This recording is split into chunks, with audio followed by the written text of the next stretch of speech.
네. 그러면 제 두 번째 시간 하도록 하겠습니다. 자, 이제 우리가 앞에서 이제 오리엔테이션 겸해서 그리고 이제 전체 인사노무 관리 구조에 대한 것들을 한번 쭉 봤어요. 그렇죠? 그래서 물론 이제 우리가 아까 전에 사람에 대한 관리 측면에서 학계평보 예방에 대해서 뭐 학부에는 뭐가 있고 뭐 이제 이런 것들까지는 보진 않았어요. 물론 여러분 아시겠지만 뭐 학부에는 인력 계획이 있고, 그러니까 인력 수요와 공급에 대한 예측이 있고, 그다음에 모집이 있고, 선발 있고, 선발 도구에 대한 평가가 있다. 이런 것들을 여러분들이 알아두셔야 되는 사항들인 거죠. 그렇게. 그래서 그런 부분들 앞으로 이제 계속 볼 예정이니까요. 이제 그때 보기로 하고, 우리가 이제 진도를 나가면 우리가 이제 첫 번째 이제 인사관리 이론적 기초에 대한 내용들을 처음에 보게 되죠. 사실은 뭐 처음 앞에 있는 내용들은 뭐 보시면 우리 그 프린트 보시면은 이제 교재에도 있는 내용인 거고 교과서에도 있는 내용인 거고 그런 것들을 정리해 놓은 겁니다. 결국은 인사관리가 중요하다. 그러니까 여러분들이 인사관리 그 답안을 쓰실 때는 우리가 가진 기업이 가진 많은 자원 중에서 인적 자원이 제일 중요하다. 그렇게 생각하시면 돼요. 그렇죠? 그런 마인드로 접근하시면 됩니다. 그렇죠? 왜냐면 우리 인사관리를 공부하는 거고 답안을 쓰는 거고 여러분의 답안을 채점해 주시는 분들도 이제 인사조직 교수님들이에요. 그렇죠? 그 학문을 몇십 년 동안 연구하신 분들이니까 자부심이 있으시죠. 그러니까 인적 자원이 제일 중요하다. 그래서 그 인적 자원이야말로 기업의 성패, 지속적 성장 이런 것들 경쟁 우위를 확보하는 데 굉장히 중요한 자원이다. 그런 것들에 대한 이제 뭐 여러 학자들의 내용들이 좀 나오는 거예요. 그렇죠? 앞에서 보시면 인사관리 중요성에서 인적자원 관리가 뭐냐 개념이 좀 나오고 인적자원의 중요성, 그렇죠? 즉 인적자원이 중요하니까 그 인적자원을 관리하는 인사관리도 중요할 수밖에 없는 거죠, 그렇죠? 그래서 뭐 사이먼에 대한 내용들, 사이먼이 이제 경영활동이라는 건 의사결정의 연속이고 이러한 의사결정이 어떻게 되느냐에 따라서 기업의 성패가 달린 거죠. 즉 의사결정의 질. 그리고 그런 의사결정을 내린 사람이 누구예요? 사람이죠. 그렇죠. 인적 자원이죠. 그러니까 그런 의사결정을 제대로 내릴 수 있는 사람들을 확보하고 교육시키고 보유하는 게 기업 입장에서 굉장히 중요하겠죠. 그렇죠? 그런 내용들. 그래서 이런 것들은 여러분들이 한두 개 혹은 뭐 하나 정도만 기억해 두시면 어떨 때 쓸 수 있느냐? 답안에서 이걸 서론 같은 데서 그냥 좀 풀었을 수 있는 것들이에요. 무슨 말이냐면 이거를 외울 필요는 없어요. 뭐 인적 자원의 중요성에서 사이먼이 무슨 이런 내용을 했고 이거를 뭐 여러분이 뭐 억지로 외울 필요는 없는데 근데 이제 하나 심심할 때 하나 외워두시면 어떤 경우냐면 이런 부분들은 이제 예를 들어서 우리가 인사관리 답안 쓸 때 서론 그 다음에 뭐 예를 들어서 본론에 대한 내용들을 뭐 이렇게 쓴단 말이에요. 그렇죠? 뭐 인적 자원 관리 예를 들어서 뭐 이렇게 쭉 뭐 그래서 3번은 또 못 쓰고 하고 마지막에 결론. 보통 이제 이런 식의 형식을 우리 인사노무 관리는 갖추죠. 그렇죠? 서론을 뭐 우리가 어떤 분들은 뭐 인트로라고 쓰시는 분들도 있고 혹은 뭐 들어가며 결론을 뭐 아우트로라고도 쓰기도 하고 혹은 나가며 뭐 이렇게 쓰시는 분들도 있어요. 그렇죠? 그러니까 사실은 이게 정답은 없습니다. 그렇죠? 근데 이제 개인적으로는 들어가면 나가면은 별론 것 같아요. 뭘 들어가고 뭘 나가고 그렇죠? 그래서 이거보다 인트로 아우트로도 뭐 쓰셔야 되는데 그냥 무난하게 우리가 논술 답안이니까 서론 결론이라고 쓰시면 될 것 같아요. 그렇죠? 그리고 이제 이러한 부분도 있고 또 이제 강사분이나 아니면 사람분에 따라서도 이제 그런 주장도 합니다. 굳이 이런 서론 본론 쓸 필요 없다. 본론만 써라. 이렇게 하시는 분들도 있어요. 그렇죠? 이렇게 하시는 분들도 있어요. 그래서 요거는 나중에 이제 우리가 뭐 관련된 요 유형의 형식이 나올 때 따로 설명을 또 드리겠지만 여기서 잠깐 말씀을 드리면 사실 정답은 없어요. 정답은 없습니다. 정답은 없어서 그냥 여러분이 취사 선택을 하셔야 될 부분이에요. 꼭 뭐 서론을 써야 되고 서론 결론 써야 되고 뭐 그다음에 본문을 써야 되고 본문만 써야 되고 뭐 이런 것들은 사실 정해진 건 없어요. 그렇죠? 그래서 여러분들이 뭐 그 취사 선택 여러분의 맞는 거에 맞춰서 취사 선택해서 나는 본론만 쓰겠다. 그래서 물어본 것만 쓰는 걸로 가겠다. 아니, 나는 서론 결론이 있는 게 더 논술의 어떤 답안으로서 형식적인 거나 아니면 내용적으로 더 이게 좀 풍부해 보여서 이걸 쓰겠다라고 하면 그렇게 가셔도 됩니다. 그렇죠? 그래서 개인적으로는 이제 저는 이제 좀 이제 그 문제 유형에 따라 다르지만 서론이나 결론을 좀 적는 거를 좋아하는 편이에요. 그렇죠?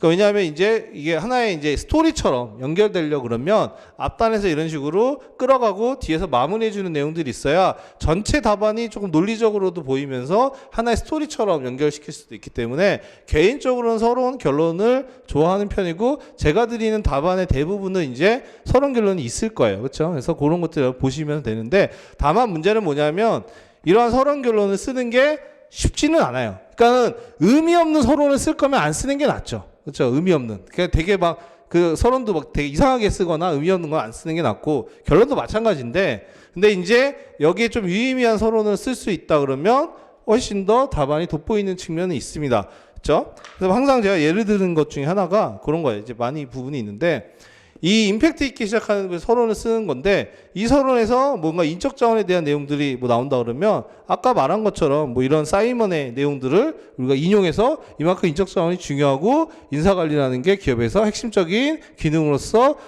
작용해야 된다. 그래서 이하에서는 이러한 인사 관리 중에서 뭐 전략적 인적 자원 관리에 대한 내용도 살펴보겠다. 뭐 이런 식으로 뭔가 좀 스토리적으로 내용적으로 연결할 때 이런 식으로 이제 서론을 쓸 수 있을 때 이런 내용들을 활용할 수 있다는 거예요. 그렇죠? 서론에. 서론에 넣을 수 있는 거는 뭐 이러한 학자들의 말이나 뭐 실제 기업의 어떤 케이스라던가 여러 가지가 있습니다. 그렇죠? 아니면 뭐 해당 문제에서 물어본 거에 대한 중요성을 언급하는 방식도 될 거고, 굉장히 형식적인 건 다양해요. 내용적인 거. 그래서 이 부분을 여러분들이 이제 좀 공부가 되시면 적절한 내용으로 채워넣을 수 있다. 그러면 서론을 쓰는 게 좀 더 좋고, 그리고 개인적으로 이제 임팩트 있는 그런 내용들 쓸 때 어떤 경우냐면, 예를 들어서 그런 거예요. 뭐 우리가 얼마 전에도 시험에 나왔지만 뭐 유연근무제 같은 것들을 물어보는 문제가 나왔어요. 그렇죠? 그때 한참 우리가 주 52시간 관련된 이슈들도 있었죠. 뭐 이런 것처럼. 이슈들 같은 것들이 있었단 말이에요. 그렇죠? 이런 것들을 우리가 물어봤을 때 뭐 바로 유연근무제의 개념, 유연근무제 유형 뭐 이런 것들 이렇게 쓸 수도 있죠. 근데 이제 우리가 서론 같은 데서 뭐 이제 이런 내용들을 쓰면 좋겠죠.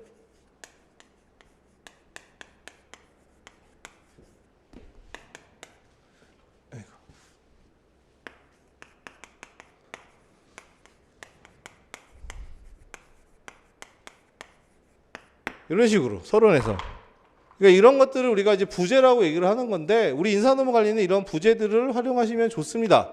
그렇죠? 그래서 이것도 테크닉인 거예요. 그렇죠? 왜냐하면 우리가 이제 정해진 틀은 없고 뭔가 좀 더 눈에 쫙 들어오게, 그리고 확실히 눈에 그런 것들이 이제 보이도록 하기 위해서 이런 부재들을 적절하게 활용하는 것도 굉장히 중요한데, 그러니까 서론에서 이제 이런 식으로 이 유형근무제라는 게 개념적인 내용들은 알겠죠. 무슨 유형이 있고. 근데 이제 이런 것들이 왜 태동하거나 왜 중요해지고 있는 거에 대한 것들을 한번 짚어주면, 오늘날의 어떠한 뭐 기술의 발전, 그 다음에 법정진 근로시간 단축 이러한 이슈들로 인해서 뭐예요? 이제는 우리가 워크하드의 시대에서 워크 스마트 시대로 넘어가야 된다. 그러기 위해서는 이런 워크 스마트학에서 이러한 유형근무제가 기업에 제도적으로 도입되고 적극적으로 활용이 돼야 기업의 구성원들이 뭐 동기부여되고 생산성을 높일 수 있는 시대가 되었다. 그래서 뭐 이하에서는 유형근무제에 대한 내용들을 살펴보겠다라고 하고, 뭐 예를 들어서 이하에서 뭐 유형근무제에 대한 개념, 이제 내용들, 이제 본문이 나오는 거죠. 그 다음에 이제 결론에 대한 것들은 뭐 이제 마무리하는 걸로, 이런 식으로. 그러면 뭐예요? 다른 답안들과 확실히 눈에 띄는 차별점이 될 수가 있어요.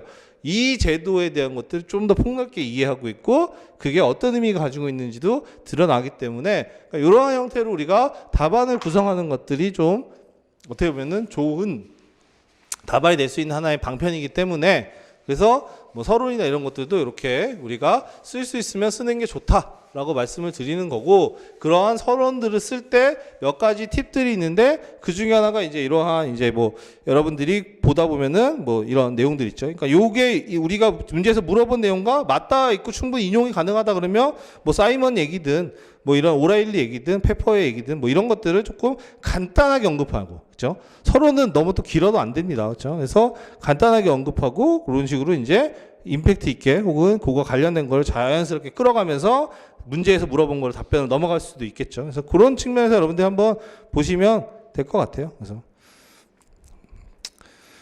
뭐 굳이 이거 외우기 싫다 그러면 뭐 안 봐도 됩니다. 그렇죠? 이거 뭐 우리 시험에서 이걸 가지고 물어보지는 않을 테니까. 그렇죠? 그래서 인적 자원의 중요성에 대한 이런 내용들이 있다. 즉 인적 자원이 기업에게 가진 자원 중에 가장 중요한 자원으로서 어떻게 관리를 하느냐에 우리가 기업의 성패가 달려 있다. 여러분 이제 이러한 내용들을 머릿속에 딱 인을 박혀 두시고 보시면 됩니다.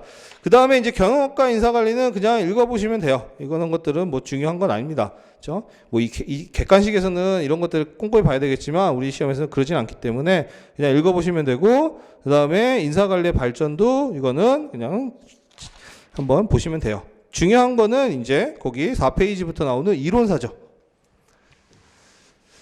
저 이론사. 요 답안에 대한 내용은 계속 1기 때 우리가 시험 보고 나서도 설명을 한번 또 드릴 거고, 계속 여러 번 답안 관련된 작성에 대한 것들은 계속 알려드릴 거예요. 그래서 그런 것도 여러분들이 보고 나한테 맞는 거, 굳이 여러분한테 안 맞거나 잘 안 되는 거를 억지로 하려고 하지는 마세요. 그렇죠? 왜냐하면 그러면 더 꼬여.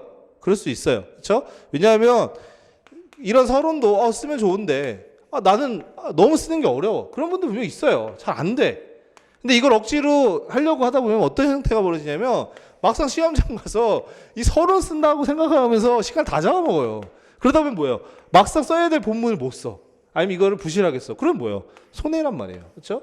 자신이 없거나 잘 안 되면 여러분이 잘하는 걸로 그냥 나는 본문으로 바로 들어가겠다. 본문으로 쓰셔도 됩니다. 그렇게 하는 게 오히려 뭐 시간적으로나 뭐 이런 것들이 더 있을 수 있어요. 그렇죠? 그래서 그거는 여러분들이 해보면서 연습해보면서 여러분에게 맞는 형태, 내가 나한테 잘 맞거나 내가 잘할 수 있는 이런 것들로 잘 다듬는 게 중요해요. 그렇죠?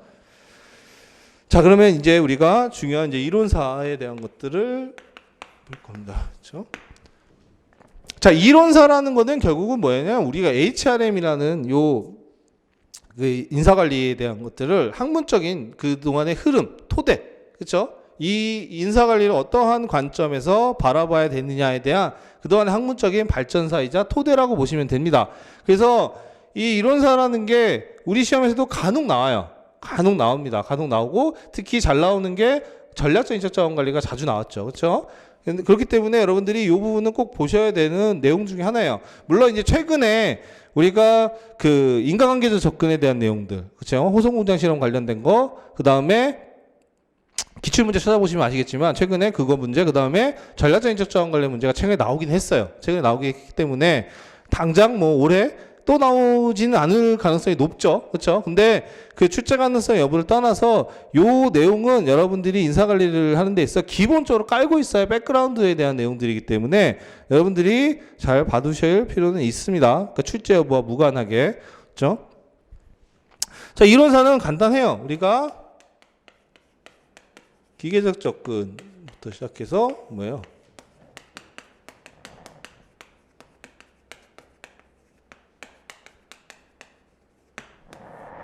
그다음에 이렇게 이제 세 단계를 넘어오고 있는 거죠. 그렇죠? 넘어왔죠. 그렇죠? 그렇죠? 이렇게 발전이 되어 오고 있는 그 과정을 설명하고 있는 겁니다. 그렇죠? 그리고 보시면 아시겠지만 결국은 이 기계적 접근이나 인간관계적 접근이냐는 거는 우리가 HRM에서 얘기하는 직무와 사람을 어떠한 관점으로 바라보느냐에 대한 내용이기도 해요. 기계적 접근과 인간관계 접근. 물론 이제 전략적 접근에서는 좀 다르게 접근을 하지만 어쨌든 결국은 요 직무에서 우리가 인사관리에서 다루는 직무와 사람에 대한 것들을 어떠한 관점으로 바라보느냐에 대한 이론적인 내용이기도 합니다. 자, 이러한 기계적 접근과 인간관계적 접근에 대한 것들은 여러분이 기본적인 걸 보시면 기계적 접근에서 중요한 건 뭐예요? 여기는 생산성 향상이에요. 혹은 뭐 성과. 근데 이제 성과라는 표현도 오늘날에 많이 쓰지만 여기서 얘기하는 성과는 주로 이제 생산성 향상. 어떻게 하면은 공장을 보다 효율적으로 우리가 할 것이냐. 왜냐하면 이 전 시대, 그러니까 기계적 접근 시대 전에는 당연히 이제 산업혁명이 발전하면서, 산업혁명이 도래하면서 이제 공장도 생기고, 뭐 이제 대량 생산 체제가 어느 정도 만들어지고 그런 시기였어요. 근데 이 전까지는 이러한 이제 뭐 공장을 어떻게 관리할 거며, 사람을 어떻게 이런 거에 대한 체계가 아무것도 없었어요. 그러니까 그래서 이 당시에는 뭐라 그래요? 그냥 주먹구구식 공장이라고, 주먹구구식 관리라고 얘기를 하잖아요. 그런 시대였단 말이에요. 이 당시에는. 그렇죠? 그러니까 뭐 기계나 이런 것들을 도입을 해도 그만큼 생산성 효율이 생각보다 안 나오거나 아니면 종업원들이 뭔가 그 태만하게 근무를 한다던가 이런 여러 가지 문제가 있었단 말이에요. 그러니까 그거를 보다 못한 누구예요? 테일러라는 사람이 등장을 해서 이런 비효율적인 관리 혹은 비과학적인 관리 이거를 뭐예요? 이거를 이제 극복하고 테일러가 여러 연구를 통해서 뭐야? 과학적 관리법이라는 거를 도입을 하는 거죠. 그렇죠? 그러니까 여기서 과학이라는 말을 썼다는 거는 과거에는 어땠다는 거예요? 비효율적이고 비과학적이었다는 의미죠. 그렇죠? 그래서 테일러가 했던 것들이 뭐예요? 우리가 시간과 동작에 대한 연구, 그다음에 작업을 어떻게 하면 효율적으로 할 것인가에 대한 뭐 이런 것들을 연구를 한 거잖아요. 그래서 이 사람이 실제로 이제 뭐 그때 철강 공장에서 관리자도 있었고 여러 가지 이런 문제를 보면서 이제 체계적으로 이런 과학적 관리법 이게 오늘날 경영학의 효시이자 인사관리의 출발점인 거잖아요, 그렇죠? 이제 중요한 의의가 있는 건데 실제로 이 테일러라는 사람이 어느 정도였냐면 우리가 이제 공장에 삽질 같은 걸 할 때 어떻게 하는 게 삽질을 더 과학적으로 할 수 있는 거야. 그런 논문도 썼어요. 어떠한 자세, 어떠하게 삽질을 했을 때 더 많은, 같은 시간 단위당 더 많은 걸 퍼낼 수 있을 것인가. 뭐 이런 걸 연구했던 사람이니까 어떤 의미인지 아시겠죠? 그러니까 우리가 과거에 뭐 주먹구구식으로 막 대충 하던 것들을 체계화시키고 거기에 대한 근거나 이런 것들을 만들었던 그 사람이 바로 테일러고 이 기계 접근의 메인이 바로 과학적 관리법에 대한 내용들이에요. 그렇죠? 그렇죠? 그렇고 보고 그래서 이러한 과학적 관리법에서 결국은 우리가 직무, 사람을 어떻게 받느냐 이게 중요한 거죠. 그렇죠? 테일러는 이 기계 접근 시대 때 테일러에서 이제 직무 전문화를 강조했죠. 물론 뭐 기계화나 이런 것들도 얘기 나오지만 제일 중요한 건 직무 전문화. 즉 이 테일러가 봤을 때 생산성을 높이고 성과를 더 높이기 위해서는 관리를 더 과학적으로 하기 위해서는 직무는 전문화해야 된다. 그렇죠? 즉 테일러가 강조했던 게 바로 분업의 원리예요. 즉 이 분업이라는 게 처음 등장한 게 아담스의 이제 국부론에서 나온 건데 그 분업이라는 건 아시죠? 그렇죠? 이를 쪼개서 이제 여러 사람이 나눠서 하는 거죠. 그렇죠? 그래서 아담스의 국부론에 보면 이제 핀 공장 사례가 나와요. 그렇죠? 과거에 그런 뭐 핀이나 뭘 만들 때는 뭐예요? 보통 장인들이 처음부터 끝까지 혼자서 다 하죠. 조수 들고 데리고 있지만 처음부터 뭐 이제 뭐 철에 어떤 쇠로 살 건지 그거를 뭐 용광로에서 이런 걸 하는 것들까지 다 혼자 한단 말이에요. 그렇죠? 근데 그러한 핀 공장에서 이제 그 공정들을 쪼개서 여러 사람이 분업을 했더니 뭐예요? 생산성이 어마어마하게 올랐다는 사례가 있죠. 그렇죠? 그게 이제 분업의 원리를 얘기하는 거고 테일러는 그 분업에 대한 것들에 굉장히 주목을 했어요. 그래서 이 생산성을 높이기 위해서는 분업의 원리에 따라서 직무를 전문화해야 된다. 즉 전문화한다는 게 뭐예요? 그렇죠? 스페셜라이제이션하게 한다는 게 아니에요. 그렇죠? 단순하는 거나 마찬가지예요. 즉 잘게 쪼개는 거죠. 즉 사람들이 단순 반복적으로 할 수 있도록 직무를 잘게 쪼개는 거죠. 즉 뭐예요? 직무에서 수직적인 측면, 수평적인 측면을 우리가 넓게 바운더리를 두는 게 아니라 다 쪼개버리는 거야. 다. 원래는 하나의 직무에 다 도도되는 거를 다 쪼개서 뭐예요? 다 한 사람씩 맡게 하는 식으로 우리가 직무를 전문화해야 된다는 거죠. 그래야 어떻게 돼요? 굉장히 그런 단순 반복적인 일, 단순한 작업만 사람들이 담당하게 되죠. 그렇죠? 그럼 예를 들어서 이 책상을 만든다 그러면 과거에는 장인 한 명 혹은 뭐 조수 한 명 데리고 장인이 상판 뭐 재단부터 해서 다리 붙이고 뭐 수평 맞는지 이런 거 다 혼자서 했단 말이에요. 그렇죠? 그러면 이런 방식이 아니라 분업의 원리를 강조해서 직무 전문화한다 그러면 뭐예요? 저 상판 재단은 뭐 A라는 근로자가 하루 종일 상판만 뭐 해서 가로 20cm 뭐 세로 세로 20cm 뭐 가로 40cm로 재단하고 그러면 그게 다음 사람은 오른쪽 다리만 붙이고 그 다음 사람은 왼쪽 다리만 붙이고 이런 식으로 과업의 종류와 수를 굉장히 단순하게 줄여가지고 그 사람이 그 일만 하게 하는 게 바로 이 직무 전문화예요. 그렇죠? 그리고 사람에 대해서는 어떻게 봤느냐? 사람에 대해서는 뭐예요? 잘 아시겠지만 경제적 동물로 봤죠. 즉 사람은 돈을 더 주면 더 열심히 일할 거라는 관점으로 봤습니다. 그래서 테일러가 주장한 보상체계 중에 하나가 뭐예요? 여러분 떠올려 보시면 뒤에서 우리가 뭐예요? 임금에서 뭐 배웠어요? 성과급 배우고 그 중에 성과급에서 단순 성과급 말고 이제 복률 성과급 나올 때 테일러식 복률 성과급 나오죠. 임률이 몇 개예요? 테일러식 복률 성과급 2개죠. 그렇죠? 표준 과업량을 정해서 그 과업량 이상 할 경우에는 더 높은 임률을 적용하는 형태의 뭐야?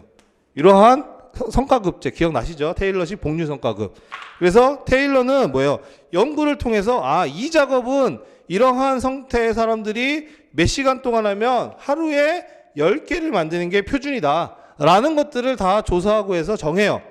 그러면 그 표준과업량 이하에서는 거기까지는 예를 들어서 뭐 개당 10,000원으로 적용한다 그러면 10개를 넘어가는, 즉 표준과업량을 넘어가는 순간부터는 뭐 15,000원으로 적용한다든가, 임률을 2개에서 사람들이 더 많이 만들면 더 많은 임금을 가져갈 수 있도록 이 보상금 제도를 설계하는 거를 얘기했죠.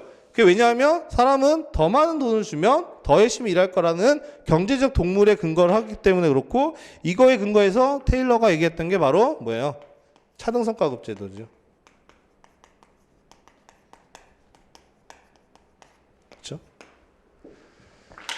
자, 이런 식이 기본적인 구조고 이 기계 접근의 메인이에요.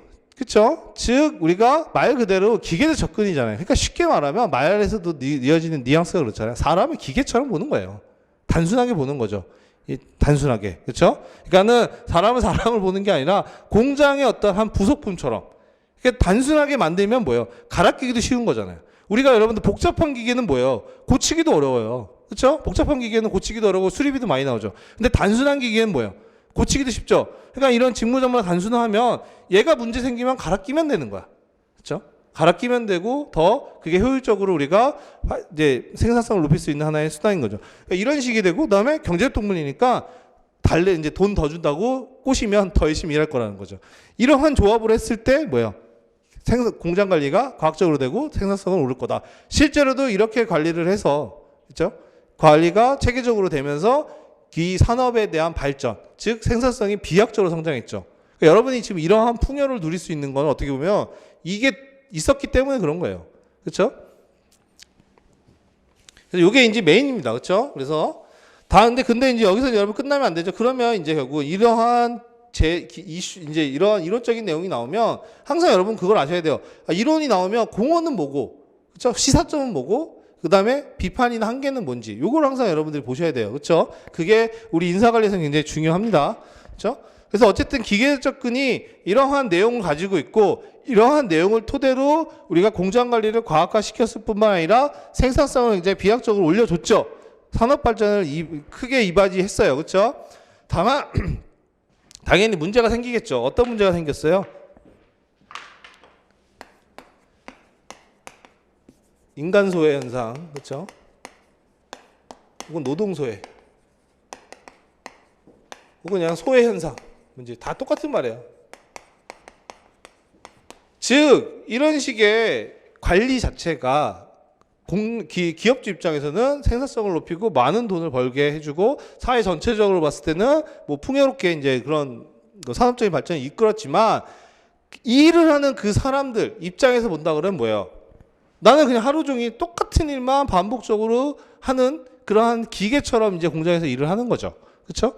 그러다 보면 여러분이 일에 대한 보람, 어떤 일에 대한 자긍심, 그렇죠? 이런 것들이 전혀 생기지도 않고, 궁극적으로 그렇게 되다 보면 열심히 일할 필요가 있나? 그렇죠? 그러니까 대충 일하게 되고, 오히려 동기부여도 안 되고.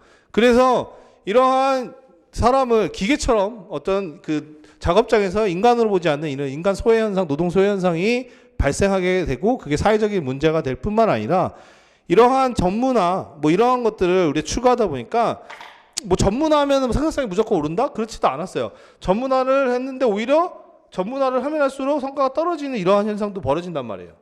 그렇죠? 전문화를 해서 성과가 오른다고 하니까, 생산성이 오른다고 하니까 모든 기업들, 공장들이 이런 전문화를 해서 단순화하고 이렇게 했는데, 이렇게 했을 때 올라는 가지만 어느 순간 떨어지는 구간도 생긴다는 거죠. 지나친 전문화는. 그렇죠? 그런 문제도 야기했을 뿐만 아니라, 경제적 동물로서 돈 많이 주면 열심히 일한다며. 근데 돈 많이 준다는데 이직하는 애들도 있고, 돈 많이 준다는데 열심히 일하지 않는 사람들도 있단 말이에요. 그러니까 이런 이론으로 설명할 수 없는 그런 것들이 등장하게 되죠. 그렇죠? 그런 문제 야기하게 되고 가장 큰 게 이제 이런 인간 소외 현상이 사회적으로 이제 큰 사회적 문제가 됐기 때문에 여기에 대해 이제 반발이 생길 수밖에 없는 거죠. 야, 이거는 이제는 잘못됐어. 그렇죠? 그게 뭐예요? 바로 인간관계적 접근이에요. 그렇죠? 인간관계 접근은 아예 다르죠? 여기는 생산성이 제일 최대의 목표였어요. 생산성 어떻게 올릴 거냐. 이거는 구성원의 만족이 중요하다고 보는 거예요. 즉 뭐예요? 야, 성과를 높이기 위해서 기계 접근 너도 성과를 높이기 위해서 뭐 전문화하고 경제적 독고래 이렇게 하는 거 이건 의미가 없다는 거죠. 이거는 이 보니까 뭐예요? 구성원이 만족하면 내가 예를 들어서 여러분이 회사에 만족하고 일에 만족하면 뭐예요? 더 열심히 일할 마음이 생기면 뭐예요? 자연스럽게 성과가 좋아지죠. 성과가 높아지는 거는 이런 게 아니라 구성원의 만족, 즉 종업원들한테 심리 상태 이런 게 성과에 더 영향이 있다는 거죠. 그렇죠? 이러한 인간의 접근이 어느 날 뚝 떨어져서 하늘에 뚝 떨어져서 갑자기 뭐 어떤 학자가 자고 있다가 갑자기 뭐 생각이 나서 만들었냐 그런 게 아니에요. 이 인간의 접근은 어디서 시작됐냐면 호송공장 실험에서 시작이 됐어요. 그렇죠? 학자로는 이제 메이오. 그렇죠? 기계 접근이 테일러의 과학적 관리법이라 그러면 인간계 접근은 메이오의 호송공장 실험에서부터 시작이 된 건데 이 호송공장 실험도 시험에 이미 한번 나왔기 때문에 최근에 여기에 이제 내용 너무 딥하게 들어갈 필요는 없습니다. 그렇죠? 이 호송공장 실험이 원래는 뭘로 시작했냐면 잘 아시겠지만 기계적 접근과 관련된 연구를 위해서 시작된 실험이에요. 즉 무슨 말이냐면 미국에 이제 그 전화기 뭐 이런 거 만드는 회사가 있었는데 거기서 이런 기계적 접근에 따라서 관리를 했는데 성과가 안 나는 거야. 그러니까 이상하죠. 그래서 그걸 가지고 어떻게 이제 할까? 그래서 이제 그 당시 하버드에 있던 메이오 교수한테 부탁을 해서 쉽게 말하면 컨설팅 받은 거예요. 컨설팅. 그래서 여기 들어와 가지고 문제가 뭔지를 이제 여러 가지 통해서 발표했는데 그때 이제 발견이 뭐냐면 처음에 이제 기계적 접근에 대한 이제 접근을 시작한 거라고 그랬잖아요. 그래서 했던 실험이 처음에 조명 실험이었어요. 조명 실험. 왜냐하면 이 기계적 접근에서는 직무 전문화 이런 것들뿐만 아니라 그 작업 환경에서 물리적 조건들을 굉장히 중요하게 여겼어요. 그게 무슨 말이냐면 이 작업이 효율적으로 하기 위해서는 여기는 효율 이런 게 지상 과제잖아요. 그래서 효율적으로 가장 효율적으로 하기 위한 뭐 이 방에 이 공장에 뭐 밝기는 얼마고 습도는 얼마고 온도는 얼마고 레이아웃은 어떻게 하고 그렇죠? 사람들의 뭐 복장은 어떻게 해야 되고 도구는 어디다 두고 이런 것처럼 작업장에 때 물리적 조건이 굉장히 중요하다고 봤었어요. 그렇죠? 그러니까 당연히 이 조명 밝기도 생각해 보면 어느 정도 밝기가 됐을 때 좀 더 사람들이 잘 보이고 해서 효과적으로 효율적으로 더 많이 생산할 수도 있고 너무 어두우면 또 많이 못 만들 수도 있잖아요. 그렇죠? 그래서 그런 것들이 이제 이 기계적 조건이 굉장히 중요하게 물리적 조건을 봤었는데 처음에 이제 이 호송공장 실험도 이 조명 실험이라는 걸 통해서 그 물리적 조건에 대한 것들을 테스트 해본 거예요. 그래서 뭐예요? 이제 이 작업 공간 내 사람들이 있고 이 공간에서 조명을 높여보고 낮춰보고 해본 거죠. 그러면 그 과정 속에서 생산성이 어떻게 달라지느냐. 그러니까 여기서 이제 봤던 건 뭐예요?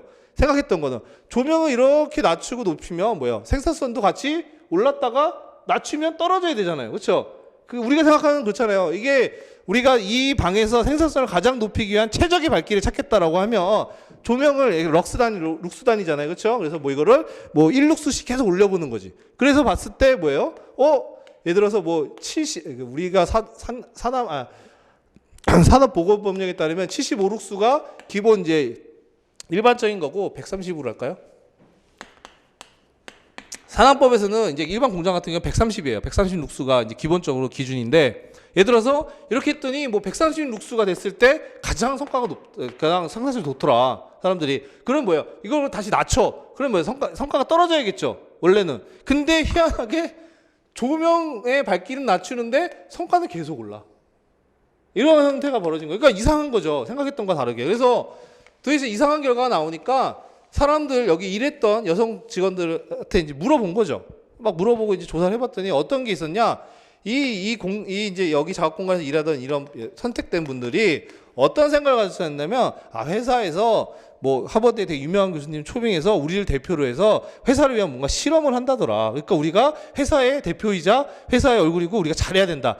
이러한 이제 마음가짐이 있었던 거예요. 그러니까는 그 조명과 상관없이 열심히 일했던 거죠. 그러니까 회사가 우리를 이렇게 선발했던 건 예를 들어서 우리가 이제 그만큼 잘하니까 뭐 대표를 뽑은 거고 우리가 어떻게 하는 거에 따라서 뭐 회사의 이미지, 뭐 회사 이런 것들이 달라지니까 뭔가 여러 가지 사명감 이런 것들이 작용을 했던 거지, 심리적인 것들이.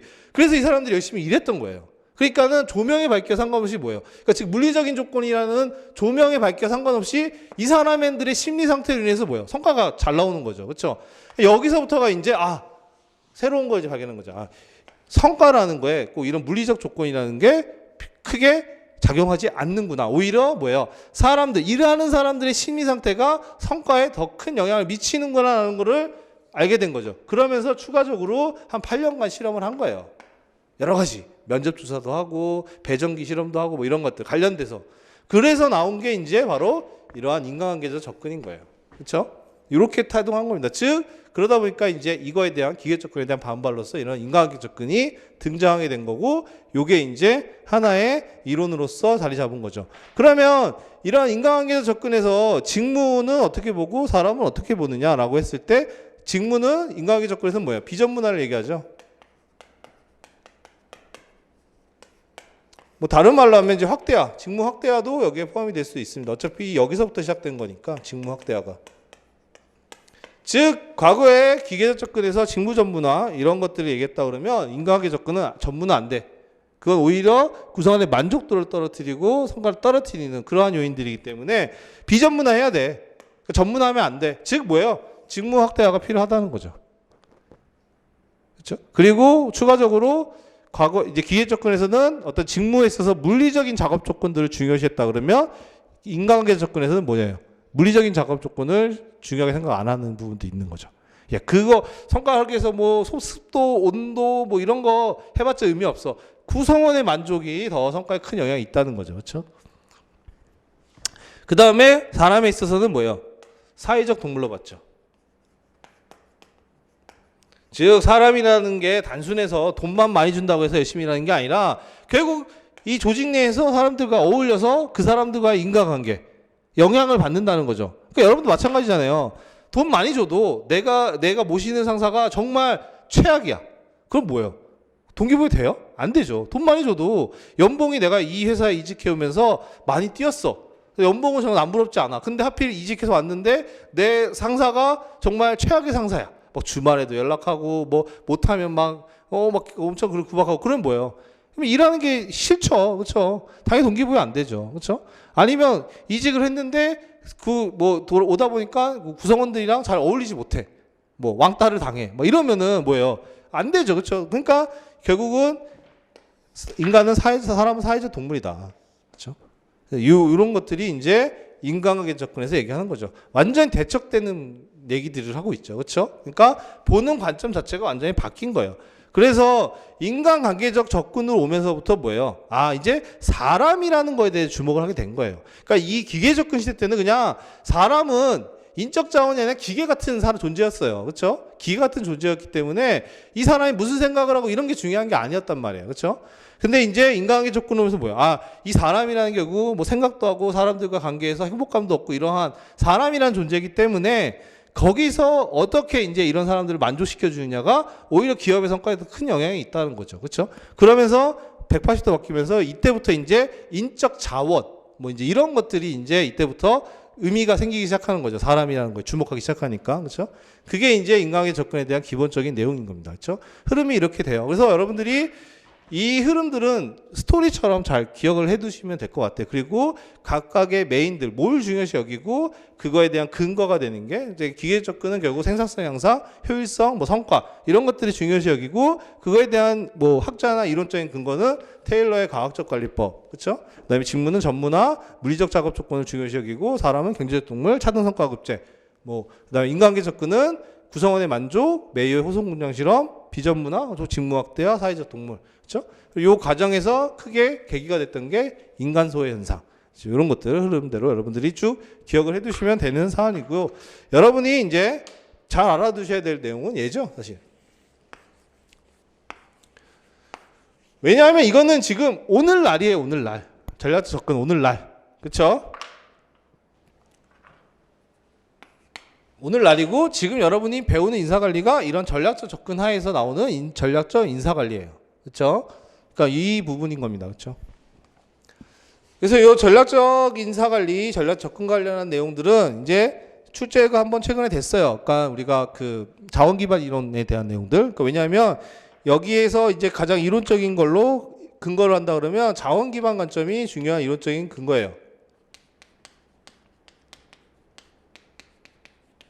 그렇죠? 자원 기반 관점. 과학적 관리법, 호송 공장 실험, 그 다음에 자원 기반 관점이 전략적 접근의 어떠한 중요한 이론적인 토대, 근거라고 보시면 됩니다. 그렇죠?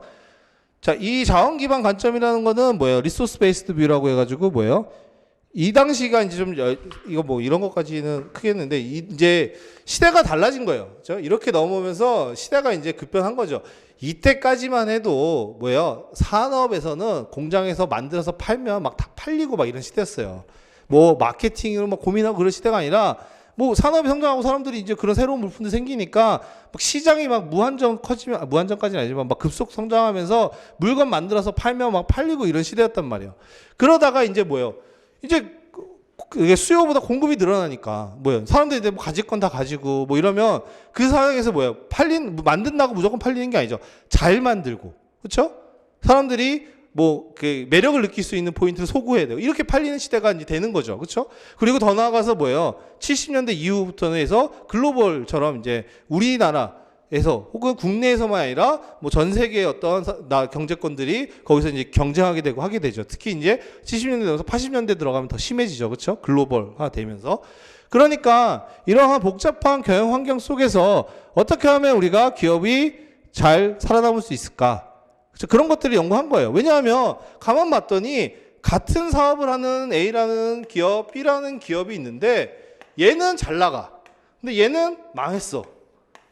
그렇죠? 아니, 비슷한 사업 혹은 같은 사업을 하는데 얘는 왜 잘 나가고 얘는 왜 망할까? 그렇게 생각이 들 수밖에 없잖아요. 과거에는 얘도 같이 다 잘 나갔단 말이에요. 만들면 막 다 팔리니까 뭐 정도의 차이는 있지만 다 잘 나가고 막 이렇게 했단 말이에요. 그렇죠? 그러니까 기업가들이 막 그래서 급성장하고 막 그랬잖아요. 근데 80년대 70년대 넘어오니까 같은 사업군인데 여기는 잘 나가고 여기는 망해요. 예를 들어서 여러분들 그렇잖아요. 스마트폰도 오늘날도 그렇죠. 스마트폰도 여기 삼성이랑 LG랑 했는데 뭐예요? 여기는 여전히 그래도 잘 나가고 여기는 뭐예요? 접었죠. 그렇죠? LG가 그렇게 뭐 딸리는 기업도 아니잖아요. 그렇죠? 전자로는 LG도 한가닥 하는데 왜 여기선 망했을까? 이런 현상들이 이제 많으니까 이제 그러면 학자들이 연구를 하는 거죠. 왜 이런 현상이 말하고 뭐 이런 것들. 그러다 보니까 잘 되는 기업들은 이 안에 뭔가 남들과 다른 역량들을 보유하고 있다는 것들이 드러나는 거죠. 그러니까 뭔가 다르니까 잘 되는 거 아니에요. 그렇죠? 그런 것들을 이제 연구하면서 그러면 이런 기업들, 이런 잘 나가는 경쟁 우위를 확보해서 잘 나가는 기업들은 남들과는 뭐가 다를까?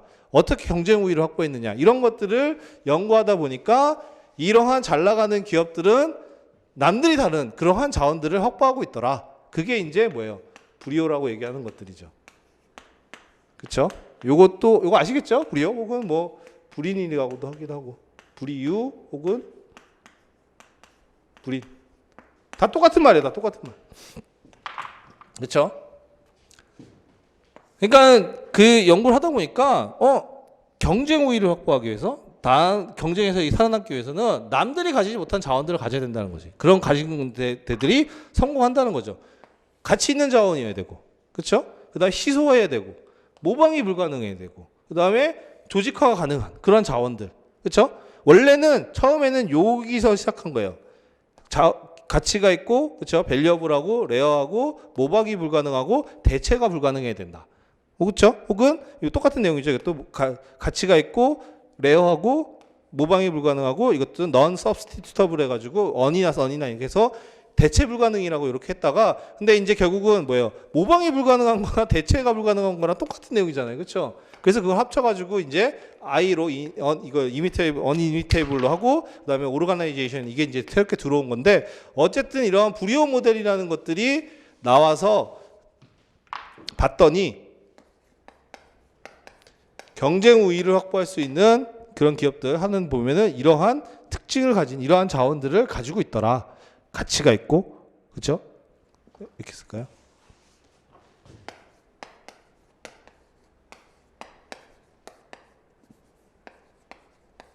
밸류업을 하고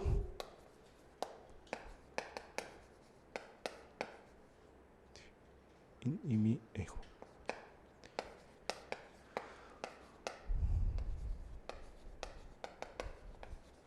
책에 있습니다. 그래서 오르가나이제이션. 자, 이런 거죠, 그렇죠? 이러한 자원을 가진 회사 가져야 경제를 확보할 수 있다는 건데, 가치가 있다는 거는 뭐야? 돈 버는데 도움이 된다는 거고, 레어하다는 건 희소한 거고, 모방이 불가능하고 조직화가 가능한 것들이라는 의미잖아요, 그렇죠?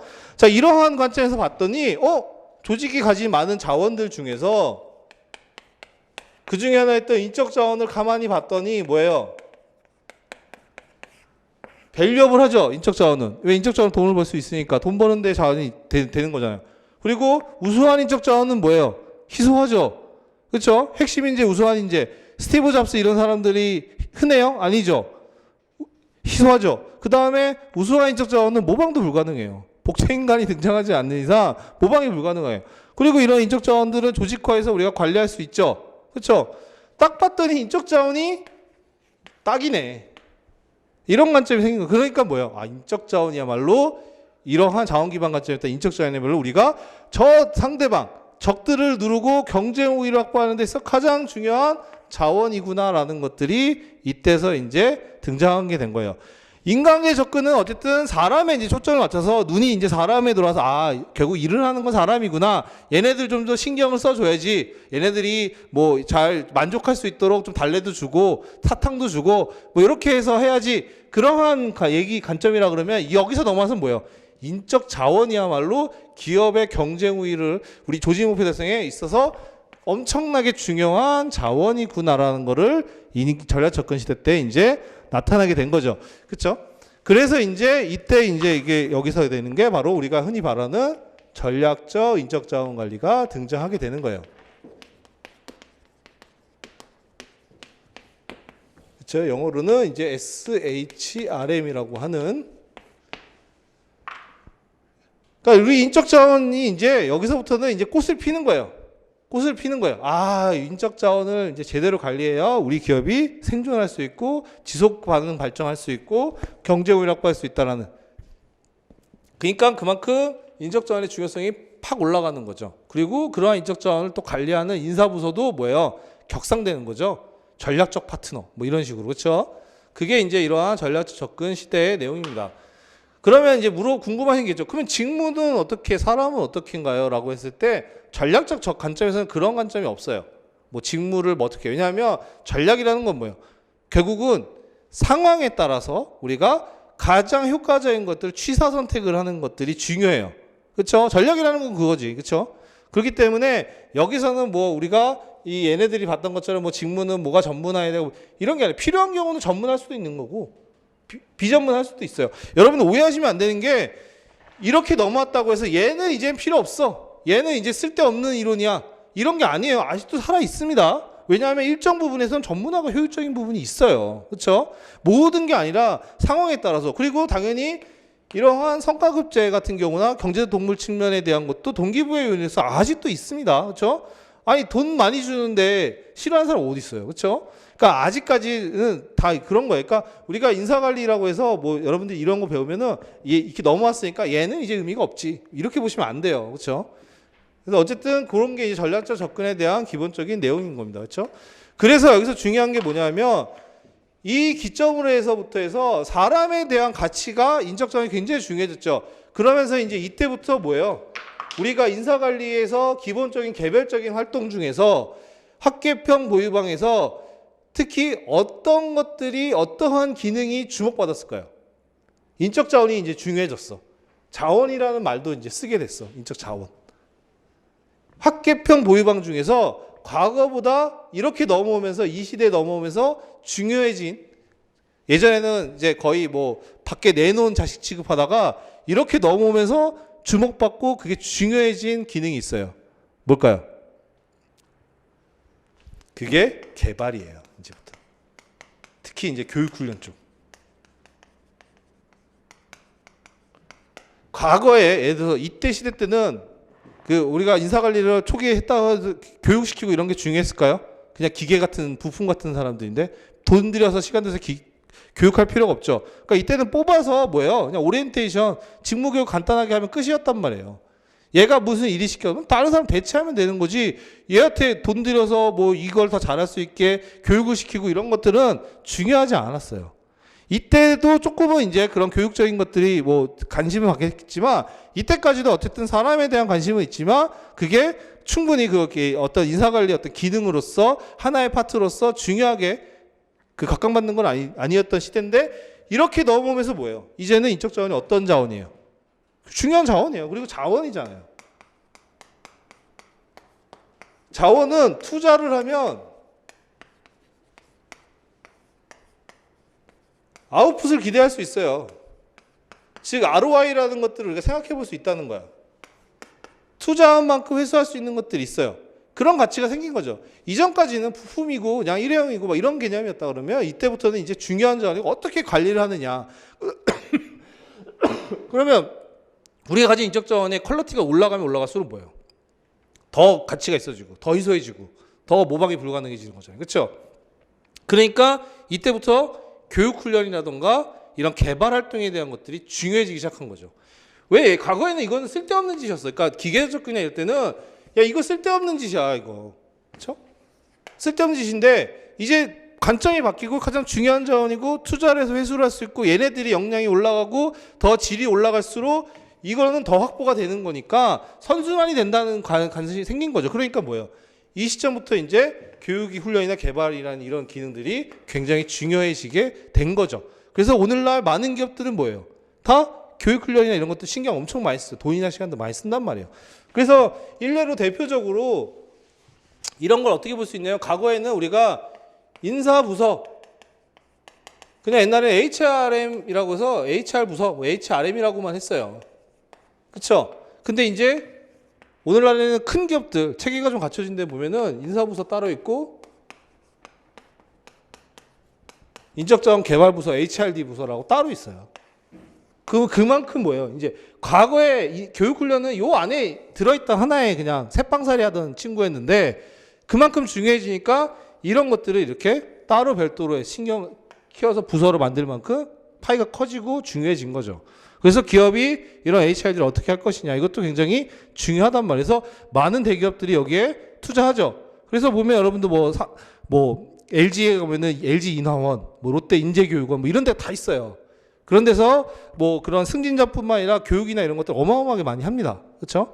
그런 것들이 다 이러한 영향 때문에 그런 거예요. 그렇죠? 그래서 어쨌든 이러한 흐름으로 왔다라는 것들을 여러분들이 쭉 보시면 될 것 같아요. 그렇죠? 자, 그러면 전체적인 흐름을 보고 내용을 교재로 좀 볼게요. 그렇죠? 교재로. 자, 그러면 4페이지 보시면 이론사, 기계적 접근, 테일러의 과학적 관리법 이런 거는 이제 정확하게 기억을 해두시면 되죠. 그래서 이 테일러의 과학적 관리법은 결국은 과거의 주먹구구식 그런 공장 관리 한계를 극복하기 위해서 혹은 그 당시 이제 테일러가 봤을 때 근로자들이 조직적인 태업을 하는 경우가 굉장히 많아요. 왜냐하면 이 생산 관리라는 것 자체가 안 되다 보니까 이 종업원들이 이러한 이제 얘들아 시간, 작업 도구 이런 걸 가졌을 때 하루에 몇 개를 만드는 게 적정한 건지를 회사가 아예 파악을 하지 못하는 거예요. 그러면 종업원들이 뭐예요? 열심히 하면 예를 들어서 하루에 30개도 만들 수 있는 게 맞는 건데 지금 종업원들이 한 20개 만들어요. 적당히 해서. 근데 회사는 그걸 몰라. 그냥 20개 만드나 보다. 이런 식인 거죠. 그러니까 뭐예요? 종업원들이 일부러 천천히 하는 거죠. 왜냐하면 내가 너무 열심히 해서 많이 만들면 그게 기준이 되잖아. 그렇죠? 열심히 해서 내가 50개를 만들었어. 기업적이니까 50개 되는구나. 그럼 그 사람부터 50개가 기준이 되겠죠. 그러면 다음 날에 40개 만들었어. 야, 니네 왜 50개 못 만들었어? 50개 만들어. 이렇게 할 수 있는 거잖아요. 그렇죠? 그러니까 종업원들이 뭐예요? 일부러 태업하는 거예요. 적당히. 그렇죠? 그러니까 이런 것들이 있으니까 이걸 개선하기 위해서 이제 과학관리 원칙 이런 것들을 이제 하나씩 연구해서 만들어낸 거예요. 그렇죠? 그래서 과업관리 원칙으로서 뭐 적정한 하루의 성과 수준, 뭐 표준적인 작업 조건, 이런 것들이 이제 물리적 작업 조건 같은 것들을 표준적으로 작업 조건을 어떻게 설정하느냐가 이런 과업관리에서 굉장히 중요하고 생산성에 영향을 미친다는 거죠. 그 다음에 성공에 대한 높은 보수, 그렇죠? 그 다음에 실패에 대한 손실, 뭐 차등 성과급 도입, 뭐 이런 것들이 이제 테일러가 얘기하는 과업관리의 기본적인 원칙입니다. 그렇죠? 자, 그러면 이런 기계적 접근의 중요 내용, 직무와 사람에 대한 관점에서 본다 그러면 직무는 뭐예요? 전문화, 기계화, 표준화된 작업 조건. 그 밑에다가 물리적 작업 조건이라고 하나 적어두세요. 그러니까 표준화된 작업 조건이라는 게 물리적 작업 조건 중시. 그래서 아까 말씀드렸듯이 뭐 작업장의 온도, 습도, 뭐 조명, 밝기, 뭐 이런 것들, 그런 물리적인 것들을 굉장히 중요하게 여겼죠. 그리고 직무에 대한 전문화 옆에다가는 분업의 원리 강조. 전문화 옆에다가 분업의 원리 강조.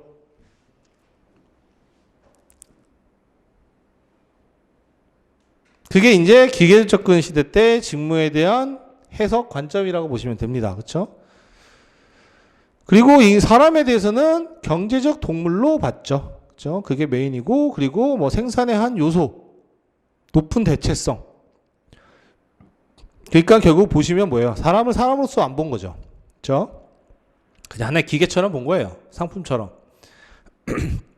그러니까 단순하게 돈 많이 주면 열심히 일할 거다. 이러한 접근을 했던 거죠. 그렇죠? 그래서 그 내용들이고, 그러면 이러한 기계 접근의 평가에 대한 것들을 봐야겠죠. 여기서 이제 그 책에서 뭔가 이렇게 점선으로 박스된 거는 교과서에, 그러니까 박경 교수님 책에 없는 건데 넣어놓은 거예요. 그렇죠? 그래서 그런 것들은 여러분 참고로 보시면 됩니다. 자, 왜 평가가 중요하죠? 기계적인 평가. 공헌은 뭐냐? 직무 전문화를 통해서 높은 생산성 향상의 산업 발전에 크게 기여했다. 이게 가장 큰 공헌 중에 하나예요. 그렇죠? 우리가 이렇게 지금 풍요롭게 살 수 있었던 것도, 살게 된 것도 어떻게 보면은 여기서부터 시작된 그런 것들이 이제 영향이 된 거죠. 그리고 이제 성과급제, 직무 분석, 뭐 합리적인 선발 제도 등, 즉 현대가 인사관리를 구성하는 다양한 제도에 대한 이론적 초석을 마련했습니다. 그러니까 현대 경영학, 더 좁게는 인사관리는 테일러에부터 시작됐다고도 하죠. 그렇죠? 반면 이제 비판이 있죠. 그렇죠? 뭐냐면 이제 보편론적인 함정에 빠진 것도 있어요. 왜냐하면 전문화, 뭐 물리적인 작업 조건, 경제적 동무 이런 것들이 물론 뭐 타당한 측면이 있지만 아시겠지만 모든 기업, 모든 조직에 다 통용되는 건 아니잖아요. 그렇죠? 근데 마치 여기서 테일러는 뭐예요? 이것만 되면 다 통용되고 뭔가 성과가 오를 거라는 식으로 얘기를 하죠. 그런 걸 우리가 뭐예요? 보편론적이라고 얘기하잖아요. 그렇죠? 보편이라는 건 뭐예요? 모든 상황에 다 적용할 수 있는 건데, 근데 실제로 그렇지는 않죠. 그렇죠? 근데 이제 그런 보편론적인 함정이 있고, 그 다음에 두 번째 거는 발표해 놓으세요. 일에 대한 자긍심 상실, 인간소의 유발. 즉 인간 없는 조직. 이런 표현도 많이 쓰죠. 인간 없는 조직. 즉 일에 대한 자긍심 상실, 인간소외. 이게 가장 큰 문제 중에 하나이죠. 사회적인 문제로 대두하게 되고 했던 문제입니다. 그리고 작업장에서의 인간 행동에 대한 설명이 부족해요. 대표적으로 뭐냐면 경제적 동물이니까 돈 많이 주면 남아서 열심히 일하겠지라고 생각을 하고 돈을 많이 줬는데 떠나. 이직을 해. 그거 뭐 어떻게 설명할 거예요, 그걸. 그렇죠? 그런 것들이 이제 있다는 거죠. 그래서 등장하게 된 게 이제 인간관계에서 접근 5페이지에 있는 보시면 메이어의 호손 공장 실험, 호손 실험이라고도 하죠. 1920년대 이제 전화기 제조 회사인 호손 공장에서 실험했던 내용이에요. 한 8년간 진행됐던 실험이고 꽤 길었던 실험이죠. 그렇죠? 거기서 4가지 실험을 했습니다. 조명 실험, 계전기 조립 실험, 그다음에 면접 실험, 배전기 전선 작업실 관찰 실험. 이런 실험을 했고 그 각각의 실험 내용이나 실험 결과는 거기 정리되어 있는 걸로 보시면 돼요.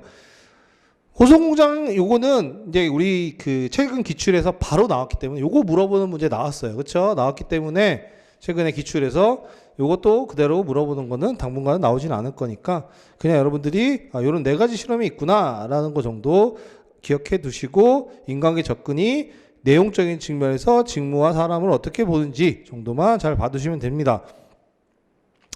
자, 직무에서 보시면 뭐예요? 비전문화. 그쵸? 즉, 여기서 비전문화, 전문화하면 안 된다. 라는 거는 반대로 얘기하면 뭐예요?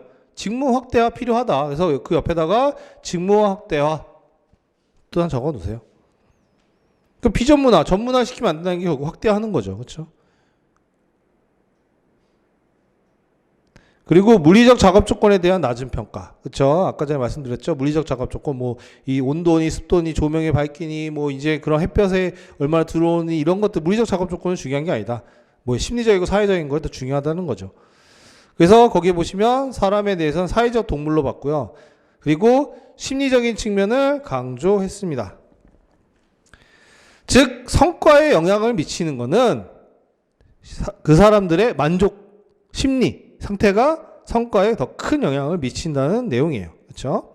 그리고 사회적 동물이라는 것은 결국 그런 사람들이 사회적 동물로서 작업 집단 때 분위기, 그 다음에 관계 이런 것들에 따라서 영향을 받는다는 거죠. 그렇죠? 특히 거기서 쭉 보시면 그 사회적 동물과 비경제적인 보상 강조 밑줄 하나 그어 놓으세요. 이거는 나중에 우리가 보상 쪽에서도 보게 되는데 이 인간계 접근에서도 이제 비경제적인 보상에 대한 것도 강조하게 됩니다. 그렇죠?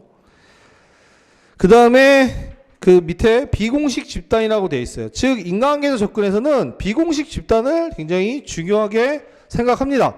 그러면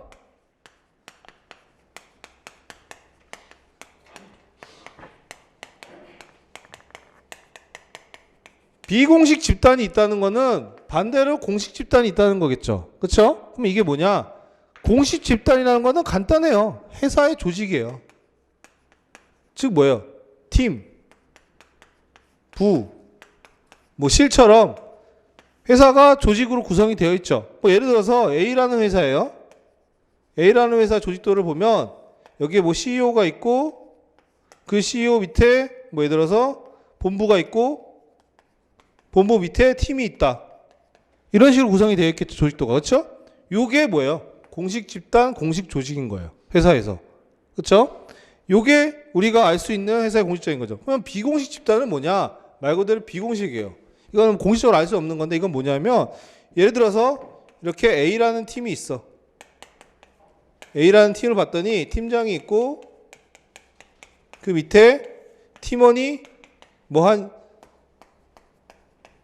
20명 정도 있어요. 20명 정도 팀원들이 있어요. 팀원이. 자, 그러면 요 A라는 팀은 뭐예요? 공식 집단이죠. 그렇죠? 근데 여러분들 사람들 모이면 뭐예요? 끼리끼리 모이죠. 봤더니 뭐 여기서부터 얘네들끼리는 뭐야? 그 동문이라고 해서 동문이라고 할까요? 뭐라고 할까요? 얘네들과 뭐 이제 그런 그냥 이렇게 할게요. 지역 뭐 이런 걸로 뭐 같은 지역 뭐 어디 특정 지역 출신들이야. 그래서 얘네들끼리 뭐예요? 자주 모여. 그리고 얘네가 뭐예요? 20명 중에 되게 많은 수를 차지하면 뭐예요? 얘네들이 여기서 파워가 있는 거죠. 그렇죠? 여기서 이제 알력 관계들이 생기는 거잖아. 그렇죠? 이러한 지연이나 혹은 뭐 학연이나 기타 뭐 여러 가지로 생겨서 사람들이 이렇게 끼리끼리 모인단 말이에요. 그렇죠? 이런 끼리끼리 모이는 걸 우리가 비공식 집단이라고 얘기를 하는 거예요. 그럼 이게 왜 중요하냐? 실제로 공식적인 집단에서 회사의 지시가 내려오고 팀장님의 지시를 따르긴 하지만 여러분도 알잖아요. 자기네들끼리 생활할 때는 누가 더 다수냐. 뭐 이 사람들의 눈치. 왜냐하면 예를 들어서 얘네가 다수야. 그래서 얘네들한테 눈밖에 나면 왕따 당해. 그런 경우 있잖아요. 그렇죠? 그런 경우. 그래서 그럼 얘네들 뭐 야 니네들 너무 끼리끼리 그런 거 아니냐? 막 이렇게 비판하며 막 또 이제 뭐 이렇게 이런 경우 있잖아요. 그런 경우 뭐예요? 다른 사람들이 얘네들 눈치를 보죠. 그러면 팀장님 얘기보다 얘네들이 의견이나 혹은 얘네들이 어떤 그런 부분들을 따라야 되는 사람들이 암묵적으로 그렇죠? 그런 것도 생기죠. 그래서 이 인과학에서 비공식적 집단을 중요시 생각합니다. 이런 것들이 오히려 실제적으로 이런 공식적 조직보다 이런 명령 지휘 체계보다 이 안에서 이런 비공식 집단 간의 관계 여기에 더 사람들의 영향을 많이 받는다는 거죠. 그냥 뭐 간단하게 여기에서 끼지 못해서 왕따 당하는 이런 사람들이 있다면 이 사람 뭐예요? 어떻게 돼요? 이 사람 뭐 회사 생활 제대로 동기부여도 안 되고 여러 가지 어려움을 겪겠죠. 그렇죠? 이직하거나 결국은. 그러니까 이런 식으로 이러한 그 관계가 생기는데 그게 이제 비공식 집단이죠. 그렇죠? 그래서 인간관계 접근에서는 이런 비공식 집단을 굉장히 강조합니다. 이거와 관련된 게 특히 거기 그 위에 보시면은 그 호송 공장 실험 4가지 중에서 배전기 전선 작업 시의 관찰 실험이 요 비공식 집단에 대한 실험이에요.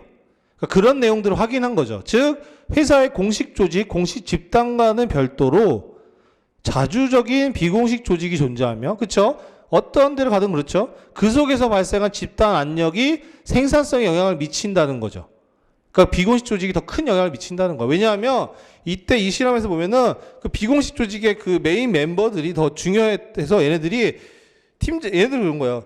열심히 일하면 더 할 수 있어. 근데 더 열심히 일하면 뭐예요? 팀장이나 위에서 야, 너 이 정도까지 할 수 있는데? 그러면 앞으로 뭐예요? 더 해 이렇게 하잖아요. 그러니까 적당히 하자는 그러한 주의였던 거죠. 그렇죠? 그러면 뭐예요? 나는 여기서 더 열심히 일해서 뭔가 승진하고 이런 거 관심이 많아서 더 열심히 일하고 싶은데, 그렇게 했다가 뭐 얘네들한테 야, 너 왜 이렇게 튀어? 너 적당히 하자. 이렇게 될 수 있잖아요. 그렇죠? 너만 잘났어. 이런 거잖아요. 그렇죠? 그러니까 얘가 움츠러들거나 이런 식으로 되는 거니까, 이런 식으로 비공식 집단의 어떤 영향이 더 크다는 거예요. 그렇죠? 그게 그 배전기 전선 실험을 통해서 확인된 거라고 보시면 됩니다. 그래서 나온 게 이제 그 다음에 평가라는 측면에서 본다면 다음 페이지, 공원은 당연히 작업 능률에 결정적인 영향을 주는 새로운 요인이 있음을 인식시키게 됐다. 즉 어떤 거겠어요? 구성원의 어떤 심리 상태가 작업 능률에 결정적 영향을 주는 그런 내용이 된 거죠. 그렇죠? 그리고 비판은 뭐냐면, 자, 기업 조직에서 과연 비공식 조직이 존재하느냐에 대해 의문을 제기한다. 즉 뭐냐면 인간관계 접근에서는 비공식 조직을 중요하게 여기고 그게 핵심이다라고 얘기를 하잖아요. 근데 기업에서 이런 비공식 조직을 파악하기도 어려울 뿐더러 얘네들을 어떻게 인정을 해요? 그렇죠? 공식 조직으로 통해서 관리를 해야 되는 거지. 그러니까는 이 비판은 뭐냐면, 야, 인간관계 접근 너희들은 너무 이 비공식 조직이라는 거 강조하기 위해서 너무 도식적으로 바라보는 거다, 조직을. 그렇죠? 그래서 비공식 조직이 과연 존재하느냐, 이걸 파악할 수 있느냐, 이런 것들에 대한 의문이 제기하죠. 그래서 인간관계에서 접근을 비판하는 측에서는 어떻게 하냐면 조직 없는 인간이라고 비판해요. 아까 전에 기계 접근은 뭐였어요?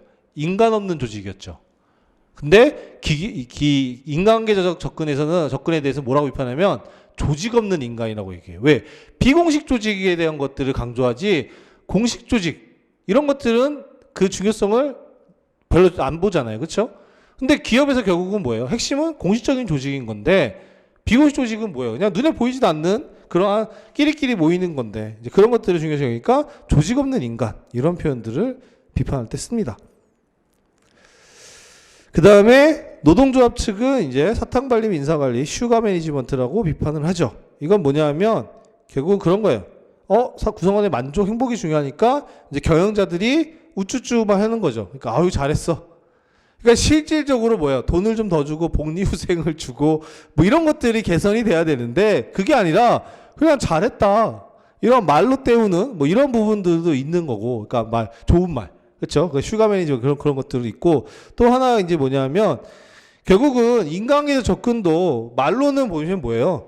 뭔가 이 구성원들을 행복하게 해주고 만족하는 걸 중요하게 여기는 것 같잖아요. 그렇죠? 근데 이 이면에는 뭐예요? 결국은 인간관계 접근에서 구성원이 만족이 중요하다, 구성원을 동기부여시키고 만족시키는 걸 중요하다는 거는 뭘 위해서 만족시켜야 된다는 거예요?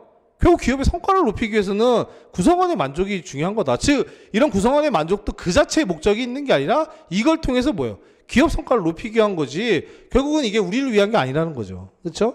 그러니까 결국은 말만 번지르한 그런 슈가 사탕발림 인사관리다라는 비판이 있는 겁니다. 그렇죠?